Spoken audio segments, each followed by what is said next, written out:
গৌরী পিয়াকে বলে, এর আগে বাবার সঙ্গে যখন অন্যায় হয়েছিল আমি তাকে আটকাতে পারিনি, সেটা আমার দোষ। কিন্তু এবার যদি বাবার সাথে কোনো অন্যায় হয় তাহলে আমি যেটা করব তাতে আমার কোনো দোষ থাকবে না। আমার বাবার গায়ে যদি কেউ হাত তোলে বা তাকে কোনো অপমান করে তাহলে আমি এই মাটিতেই আগুন জ্বালিয়ে দেব।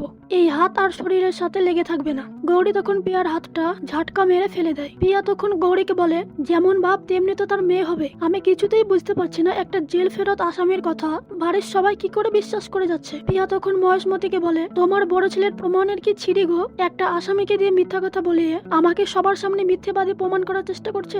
গৌরীকে বলে, শোন, জেল থেকে বেরিয়ে ওর যাওয়ার কোনো জায়গা নেই, আর ওকে তো আশ্রমে কেউ বিশ্বাস করবে না। তাই নিজের ভালোবাসার মেয়ের কাছে নিজের বয়স্ক কালের আখেরটা গুছিয়ে যাচ্ছে। সব লুটে পুটে খাবি না তোরা? তখন গৌরী বলে, মহেশমতি বেঁচে থাকতে দুজন বাইরের লোক এসে সব লুটে পুটে নিয়ে যাবে? তোর মাথাতে এই প্রশ্নটা কেন এলো পিয়া? মহেশমতির সিদ্ধান্তের ওপর কি তোর কোনো ভরসা নেই? আর তোর কি মনে হয় বাবা সত্যি বলছে কিনা সেটা বোঝার বুদ্ধি কি মহেশমতির নেই? তখন পিয়া মনে মনে বলে, না না, এই মেয়েটা আমার সব ইচ্ছে সব স্বপ্ন এইভাবে কেড়ে নিতে পারে না, আমাকে কিছু একটা করতেই হবে। তখন রুদ্র পিয়াকে বলে, কি হয়েছে, চুপ করে আছিস কেন, বল কিছু। তখন পিয়া রুদ্রকে বলে, চুপ করে আছি তোদের কথাগুলো শুনে। তুই নাকি আইন নিয়ে পড়াশোনা করেছিস রুদ্র।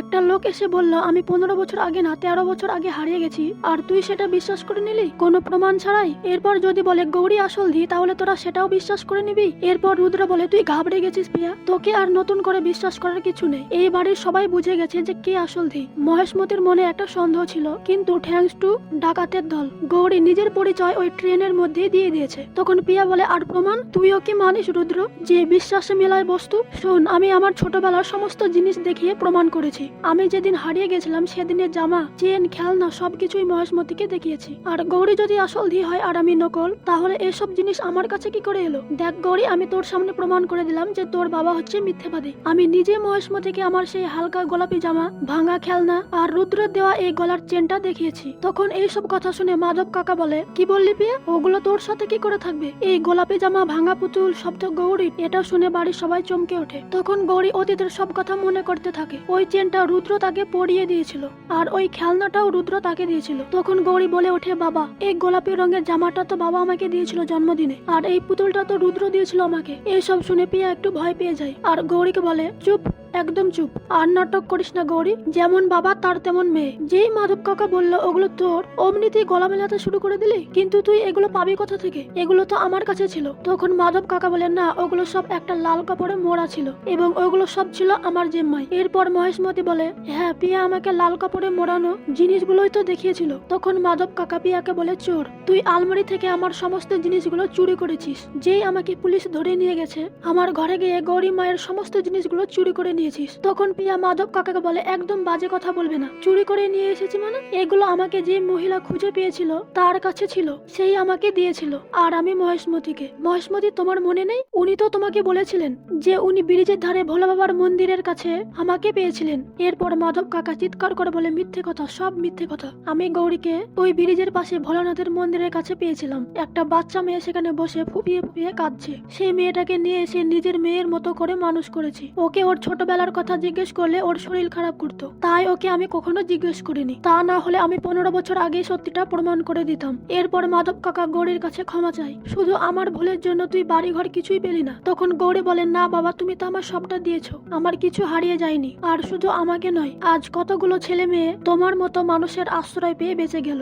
আজ কেউ যদি তোমাকে কোনো খারাপ কথা বলে তাহলে তুমি ওদের কথা ধরো না বাবা, তুমি কষ্ট পেও না। তখন পিয়া মহেশমতিকে বলে, মহেশমতি, তুমিও কি এখানে দাঁড়িয়ে দাঁড়িয়ে মজা দেখবে নাকি? মহেশমতি, ওরা সবাই মিলে গৌরীকে ধি প্রমাণ করার চেষ্টা করছে, কারণ ওরা তোমার সম্পত্তিটা দখল করতে চায়। আমি কিন্তু এটা হতে দেব না মহেশমতি, তুমি চলো আমার সাথে, আমরা এখানে আর থাকবোই না মহেশমতি, চলো। এরপর পিয়া যখন মহেশমতিকে নিয়ে যেতে যাবে তখন গৌরী তাদের পথটা আটকে দেয়। তখন পিয়া গৌরীকে বলে, বাড়াবাড়ি করিস না গৌরী, পথটা ছাড়। তখন গৌরী বলে, তুই আগে মহেশমতির হাতটা ছাড়, তুই এভাবে কাউকে জোর করে বাড়ি থেকে নিয়ে যেতে পারিস না পিয়া। এরপর পিয়া বলে, আমার মহেশমতির সঙ্গে আমি কি করব তার কৈফিয়ত কি আমি তোকে দেব? তখন পিয়া মহেশ মহেশমতিকে নিয়ে যেতে গেলে গৌরী মহেশমতির হাতটা ধরে নেয়। তখন পিয়া বলে, তোর এত বড় সাহস, তুই আমার মহেশমতির হাত ধরে আছিস? এই বলে পিয়া গৌরীকে চড় মারতে গেলে গৌরী পিয়ার হাতটা ধরে নেয়। তখন গৌরী পিয়াকে বলে, ভুলে যাস না পিয়া, জল করা সোনা আর সত্যিকারের সোনার মধ্যে পার্থক্যটা শুধুমাত্র সোনার। সময় পেরোলে সোনার জলের উজ্জ্বলতা কমতে থাকে, আর তখনই আসল সোনা চেনা যায়। এটা তোর মহেশমতি না রে পিয়া, এটা আমার মহেশমতি, ধীয়ের মহেশমতি। তুই আমার কাছ থেকে সবকিছু কেড়ে নিতে পারিস পিয়া, আমি তোকে বাধা দেব না, কিন্তু আমি আমার মহেশমতিকে ছাড়তে পারবো না, আর তাও আবার তোর হাতে। তখন পিয়া বলে, কিসের হিসাবে বলছিস যে এটা তোর মহেশমতি? এরপর গৌরী বলে, 15 বছর আগে কি কি হয়েছিল সেগুলো আমার পরিষ্কার মনেও নেই, কিন্তু এখানে এসে নিজের পরিবার, নিজের বংশের পরিচয় পাওয়ার পর সেগুলো আমি কি করে হেলায় ফেলে দিই বলতো পিয়া? আমার অতীত এখন আমার সামনে নয়, আমার পাশে দাঁড়িয়ে আছে, এবং সেই অতীত আমাকে বলছে এই মহেশমতি আমার শিকড়। আমি এই ঘোষ বংশের মেয়ে ধী, শঙ্কর ঘোষ ও ঐশানী ঘোষের মেয়ে ধৃতি ঘোষ। এরপর রুদ্র এসে গৌরীকে বলে, সত্যি গৌরী, তোমার সবটা মনে পড়ে গেছে? তুমি বুঝতে পেরেছো যে তুমি আমাদের সেই ছোট্টবেলার ধী?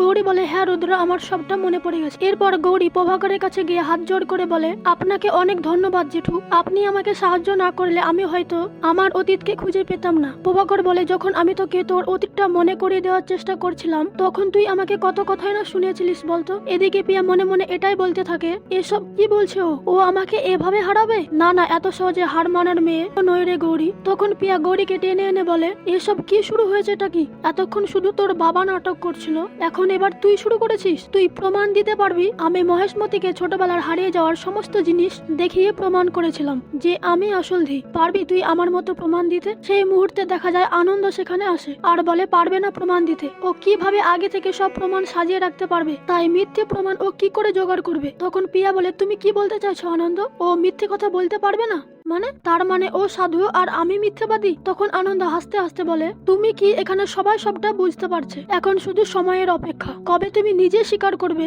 যে তুমি এতদিন ধরে মিথ্যা কথা বলে আসছো। তখন পিয়া বলে, কেন এরকম ভুলভাল স্বপ্ন দেখছো আনন্দ? অবশ্য তুমি তো চাইবে আমাকে মিথ্যাবাদী প্রমাণ করতে, কারণ তুমি তো রুদ্রের চামচা। এরপর আনন্দ বলে, আমি তোমাকে মিথ্যাবাদী বা সত্যবাদী কিছুই প্রমাণ করার চেষ্টা করছি না পিয়া, কিন্তু যে বলেছে সে আমার সাথে এসেছে। এটা শুনে পিয়া মনে মনে বলে, আবার কে এলো? কোহলি নাকি? ওরা এসে সবটা কি বলে দেবে? যদি ওরা বলে তাহলে আমিও বলে দেব ওদের সব চক্রান্ত, বলে দেব যে কোহলি আশ্রমের খুনটা করেছিল। এরপর আনন্দ বলে, আসুন এখানেই আজকের পর্ব শেষ হয়।